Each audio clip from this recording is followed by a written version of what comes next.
لیے حقوق العباد میں. اور پھر اگلی عرض یہ ہے کہ والدین کون ہوتے ہیں جی؟ مور پلاس سو کوئی چچانا تب پیدا ہے کرے جی. والدین کس کو کہتے ہیں؟ والد کا معنی عربی قل هو اللہ احد اللہ الصمد. آگے کیا ہے؟ لم یلد ولم یولد، یہ بھی ولد سے ہے. لم یلد، نہ اللہ کی کوئی اولاد ہے، ولم یولد، نہ اللہ نے کسی کو جنا، اللہ کی کوئی اولاد نہیں ہے، ولم یولد، اور نہ اللہ کسی کی اولاد ہے. تو والد کس کو کہتے ہیں؟ جس سے تو پیدا ہوا، اور تو کیا ہے؟ اپنے والد کی اولاد ہے. اور پھر اپنے والد کو کیا کہتا ہے کہ تیرے بال سفید ہو گئے بابا جان، تجھے سمجھ نہیں آ رہی ہے. والدہ کو کیا کہتے ہیں کہ بوڑھی ہو گئی ہے، یہ میری بیوی اس سے پریشان ہوتی ہے، اس لیے ایسا کرتے ہیں. میری والدین جو ہے یہ دونوں بیچارے بوڑھے ہو گئے، ان کو ذرا الگ سے کمرہ بنا دے تاکہ یہ جو کھانسی ان کو ہوتی ہے اس سے ہمیں تکلیف ہوتی ہے. اور اللہ کے بندے قرآن پاک کیا کہتا ہے؟ حملتہ امہ کرہا ووضعتہ کرہا وحملہ وفصالہ 30 شہرا. 3 باتیں اللہ نے فرمائی. تجھے پیٹ میں 9 مہینے اٹھا کے رکھا بڑی تکلیف سے، ووضعتہ کرہا، اور تجھے بڑی تکلیف میں جنا ہے، بڑی تکلیف میں تجھے پیدا کیا ہے. وحملہ وفصالہ 30 شہرا، 2.5 سال تک تجھے دودھ پلاتی رہی، اور تو آج کہتا ہے کہ تیرے بال سفید ہو گئے. قرآن پاک میں اللہ تعالیٰ نے اپنے نام کے ساتھ رکھا ہے والدین کو. کیا فرمایا؟ وَقَضَىٰ رَبُّكَ أَلَّا تَعْبُدُوا إِلَّا إِيَّاهُ. اللہ یہ تمہیں فیصلہ کر کے دیتا ہے. قاضی صاحب، قضا ربک، تمہارا رب کیا فیصلہ کرتا ہے؟ اللہ تعبدوا الا اياه، صرف ایک اللہ کی عبادت کرو. وبالوالدین احسانا، والدین کے ساتھ احسان فرمایا ہے، حق نہیں فرمایا ہے. 100 روپے دے دیے، کھانا دے دیا، کپڑے دے دیے، یہ احسان نہیں ہے، یہ اس کا حق ہے. احسان کرو.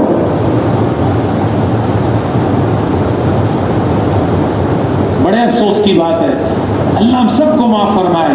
اس جگہ آ کر پھر اللہ معاف کرے، ہم سے دین بھی گیا، تبلیغ بھی گئی، سب کچھ گیا. نہیں، اللہ قیامت کے دن پوچھیں گے. صحابی کے بارے میں آتا ہے نا کہ اس کی روح نہیں نکل رہی تھی. بعض ایک بزرگ کا لکھتے ہیں کہ ان کے بارے میں آتا ہے روح نہیں نکل رہی تھی، تو انہوں نے پوچھا کہ جی اس کی والدہ کو بلا. والدہ کو بلایا تو کہ جی آپ اس سے ناراض تو نہیں ہیں؟ کہ ہاں جی میں ناراض ہوں، کہ اس کو معاف کر دو، اس کی روح اٹکی ہوئی ہے. جب معاف کر دیا تو روح نکل گئی. یہ معمولی باتیں نہیں ہیں. یہ کلام کس کی ہے؟ اللہ کا فرمان ہے، رسول اللہ کا فرمان ہے. آنکھیں بند نہ کریں اس پر. اس لیے اپنے اخلاق کو بھی ٹھیک کریں اور اپنے معاملات کو بھی ٹھیک کریں. وعدہ جو کیا اس کو پورا کریں. مومن کی زبان بس یہ اللہ کے ہاں کیا ہے؟ پورے یہ کیا ہے؟ اسٹمپ ہے، یہ مہر. جو بول دیا اس پر پکے رہو، یہ مومن کی نشانی ہے. اور منافق کی نشانی کیا ہے؟ جب وہ وعدہ کرتا ہے اس کی خلاف ورزی کرتا ہے. مومن کی نشانی بتائی، جب وہ بولتا ہے تو سچ بولتا ہے. منافق کی نشانی بتائی کہ جب وہ بولتا ہے تو جھوٹ بولتا ہے. مومن کی نشانی بتائی، جب اس کے پاس امانت رکھو تو وہ کیا کرتا ہے؟ اس میں خیانت نہیں کرتا.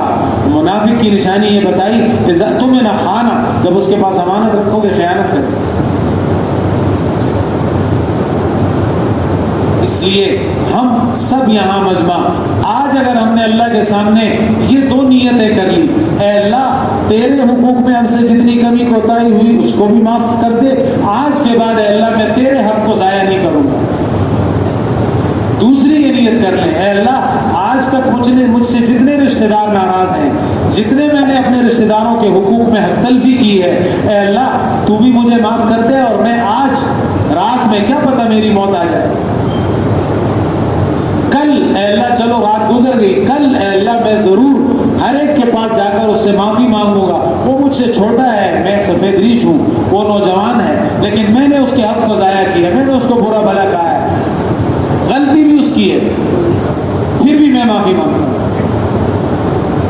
خیال کرنا، یہ حقوق کی بات جہاں آتی ہے تو حدیث کے آخری الفاظ یہ ہیں کیا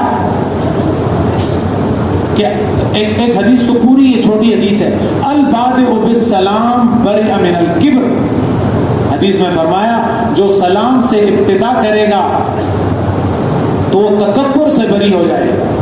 تو جس دو میں ناراضگی ہے، جو آدمی جا کر پہلے سلام کرے گا اللہ تعالیٰ اس کو تکبر سے پاک کر دیں گے، اللہ تعالیٰ اس کے ایمان کو پکا کر دیں گے۔ تکبر اللہ کی چادر ہے، ایمان یہ تیری صفت ہے۔ اس لیے سب یہ نیت کریں گے انشاءاللہ آج کے بعد میں کسی مسلمان کے، خصوصاً والدین کے، خصوصاً پڑوسیوں کے، خصوصاً اپنی اولاد کے، خصوصاً اپنی بیوی کے، ان کے حقوق میں کسی میں بھی میں حق تلفی نہیں کروں۔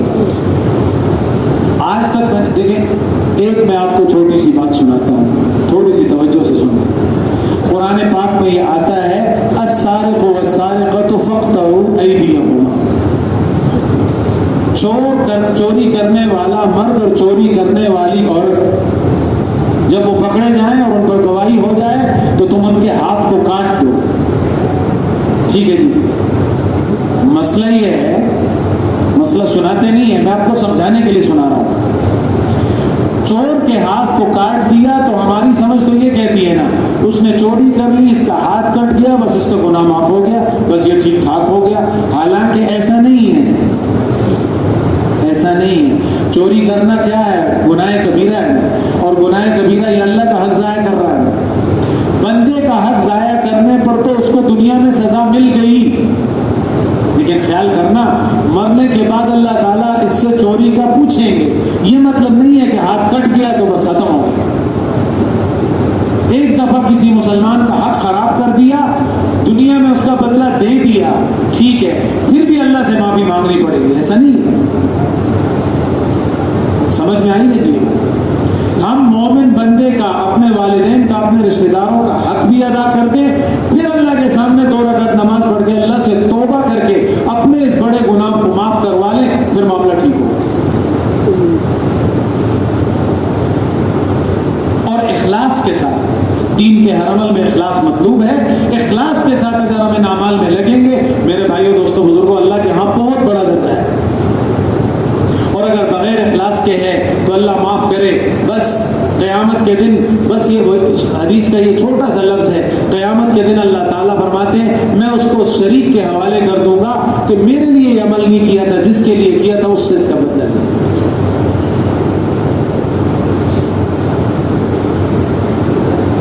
اور اس وقت آخری درجہ یہ ہے کہ ہم جن کے ساتھ ہمارا معاملہ ہے، کسی معاملے میں ہمارا کسی کے ساتھ ناراضگی ہے، یا کسی کے حق میں میں پھنسا ہوا ہوں یا وہ میرے حق میں پھنسا ہوا ہے، کم از کم ہم ابھی عشاء کی نماز پڑھیں گے، عشاء کی نماز پڑھ کے دعا تو کر سکتے ہیں نا جی، اس کا نام لے کر۔ شیطان کہے گا نا سرے دور ظلم کرے دو نا، تیرے ایمان کا اس وقت پتہ چلے گا، اس کو تو چھوڑ دو، اس کا ایمان اور وہ چھوڑ دو، تیرے ایمان کا تو اب پتہ چل رہا ہے۔ اخلاص سے اس کے لیے دعا کر دو، اے اللہ جو میری اس کی ناراضگی ہے، اے اللہ ہمیں آپس میں محبت عطا فرما، اور میرے اس کے معاملے کو اے اللہ درست فرما دے۔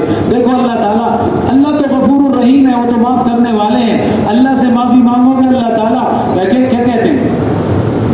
ایک حدیث میں یہ ارشاد فرما دیا جو اپنے اور اللہ کا معاملہ ٹھیک کر دے گا، اللہ تعالیٰ اس کے اور لوگوں کے درمیان کے معاملے کو بھی ٹھیک کر دے گا، اخلاص کے ساتھ۔ اب یہ دعوت کی محنت اور یہ ذمہ داری اور اس پر جان مال وقت لگانا میرے بھائیوں دوستوں بزرگوں، ہم میں سے بیٹھے ہوئے ہر شخص کی ذمہ داری ہے، اور دنیا میں جتنے مسلمان رہ رہے ہیں، جتنے مسلمان رہ رہے ہیں ان پر 2 ذمہ داریاں ہیں۔ ایک ذمہ داری یہ ہے کہ جتنے مسلمان ہیں ان کو پورے دین پر لانا، اور جتنے غیر مسلم ہیں ان پر محنت کر کے، ان کے لیے دعائیں مانگ کر، ساری دنیا میں جا کر ان پر محنت کر کے ان کو مسلمان بنانا اور ان کو ہمیشہ کی دوزخ سے بچانا۔ یہ میرے نبی کا کام تھا، یہ میرے صحابہ کا کام تھا، یہ میرے بڑے بزرگان دین تابعین، یہ حضرت مولانا الیاس رحمۃ اللہ علیہ، یہ بیچارے اس غم میں دنیا سے چلے، اور ہم کس غم میں دنیا سے جا رہے ہیں اللہ معاف کرے، ہمیں معلوم ہے۔ بس ایک حدیث میں آپ کو مولانا جمشید صاحب رحمۃ اللہ علیہ کی سناتا ہوں، ابھی ہم نے مشکات شریف میں بھی پڑھی، کیا من جعل الہموم ہما واحدا اے ہم الآخرہ کفاہ اللہ ہم دنیا ہو۔ ہم تو دنیا کے غموں میں لگے ہوئے ہیں نا، حدیث میں حضور صلی اللہ علیہ وسلم فرما رہے ہیں جو آدمی سارے